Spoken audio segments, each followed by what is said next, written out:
ابھی میں پرسوں ایک جگہ پر گیا پربھنی، تو کچھ نوجوان علماء تھے. ان نوجوان علماء نے زبردستی میں نہ کہا اتنا دور کیسے آنا، لیکن لے گئے وہ لوگ. کہا کہ ہم نے رمضان کے بعد اعلان کیا کہ 6 سال 7 سال 8 سال کی عمر کے جو بچے 40 دن تک نماز پڑھیں گے، ایک بھی نماز نہیں چھوٹے گی ان کو ایک سائیکل ہے. بڑا شہر ہے مسلمانوں کا. تو کہا کہ ہم نے 10 سائیکل رکھے اور وہ ہم نے ڈائری تقسیم کیا کہ بھئی نماز پڑھنے کی، تاریخ لکھنے کی اور امام صاحب کی صحیح لینے کی، کہ بھئی ہاں جماعت کے ساتھ نماز پڑھی. تو ماشاءاللہ اس شہر میں کتنے بچوں نے نماز پڑھی معلوم؟ 260 سے زیادہ بچوں نے 40 دن میں ایک بھی نماز نہیں چھوڑی. تو وہ کہتے ہیں کہ ان بچوں، چھوٹے چھوٹے بچوں کو جب مسجد میں آتے ہوئے دیکھا تو نوجوان نے کہا کہ اللہ اتنے چھوٹے چھوٹے بچے نماز پڑھے، اپن کیوں نہیں پڑھے؟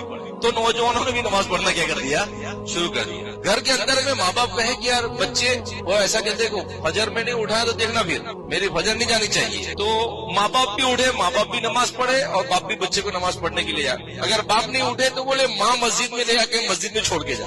اچھا ہے جذبہ. تو کہا کہ ان بچوں کی برکت سے نوجوانوں میں بھی بہت ساروں میں نماز آ گئی اور ماں باپ بھی نماز پڑھنے لگے تو نماز زندہ ہو گئی. اور جس دن مسلمان 100% نمازی بن جائیں گے، خدا پاک کی قسم دنیا کی کوئی طاقت مسلمان کا بال بٹھا نہیں کر سکتی. ہم کو 100% نمازی بننا. کیسا بننا پڑے گا؟ 100%. تو انہوں نے پروگرام رکھا، 25 سائیکل تھی.